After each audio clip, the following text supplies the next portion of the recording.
Welcome back in this video series by Sagar Kadam Sir Engineering Academy.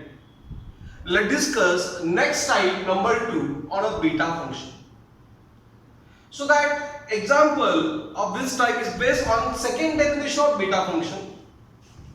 Integral 0 to infinity x raised to m minus 1 divided by 1 plus x raised to m plus 1 dx is equal to beta m comma n. Okay, here integration 0 to infinity. It is not 0 to 1. It is 0 to infinity. It is the limit of integration. X raised to m minus 1 and divided by 1 plus x but raised to m plus n. Dx is a beta m comma n. Is it clear all of you? Understand you what I am saying? So note down this thing first of all in your notebook.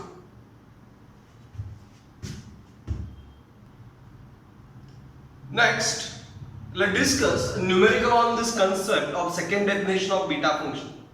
They asked to prove integration 0 to infinity x raised to m minus 1 divided by a plus bx raised to m plus n dx is equal to beta n comma n divided by a raised to n into b raised to what n. So let's start the solution.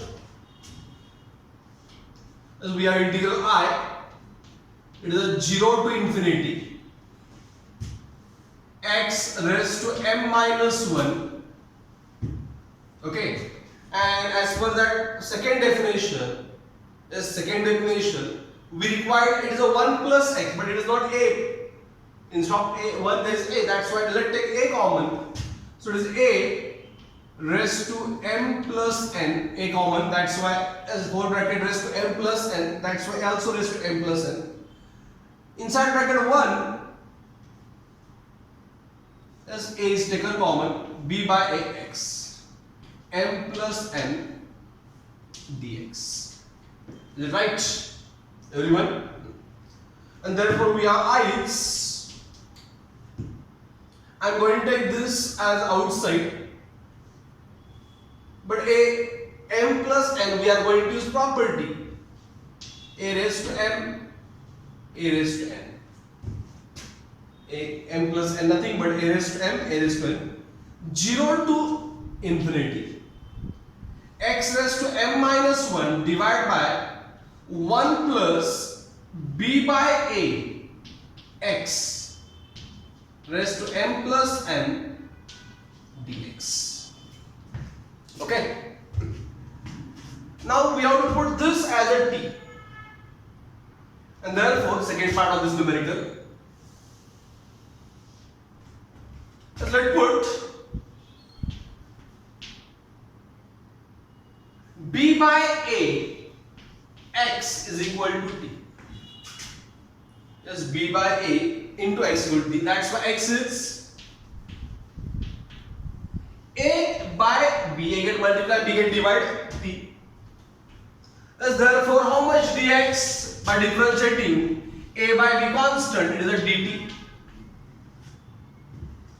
That's how that limit changes for x and t.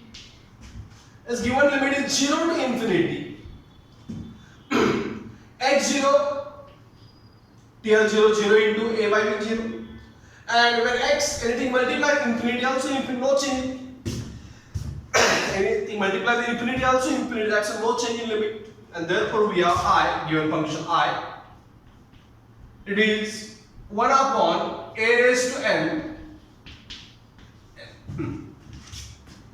0 to infinity x. Now we are going to put x as a by b t raised to m minus 1 divided by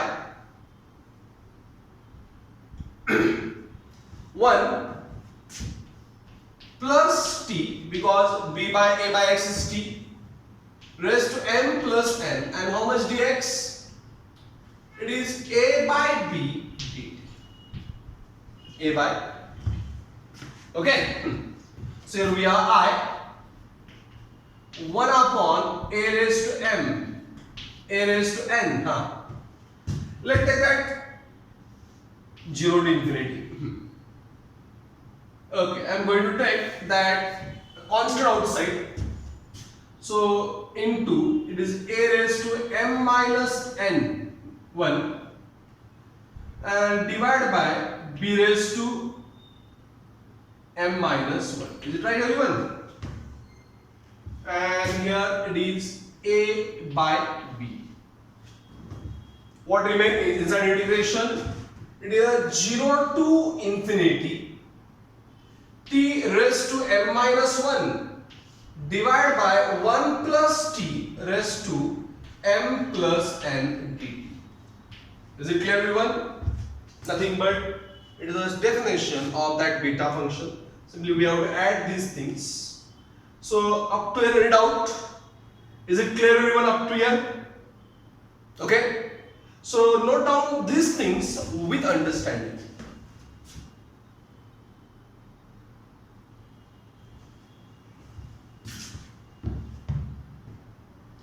Next step is now we have I is equal to, is originally 1 raised to a raised to m and a raised to m, and it is a raised to n. Is it right? Then m minus 1 and a raised to 1, this will get added. When we get added, minus 1 1 0, what remains? Just a raised to m divided by here b raised to m minus 1 into b. Same thing here, 1 minus 1 get cancelled, b raised to m, and that is nothing but beta m comma n, right? So here a raised to m get cancelled. What they asked to prove beta function n m divided by a raised to n b raised to m.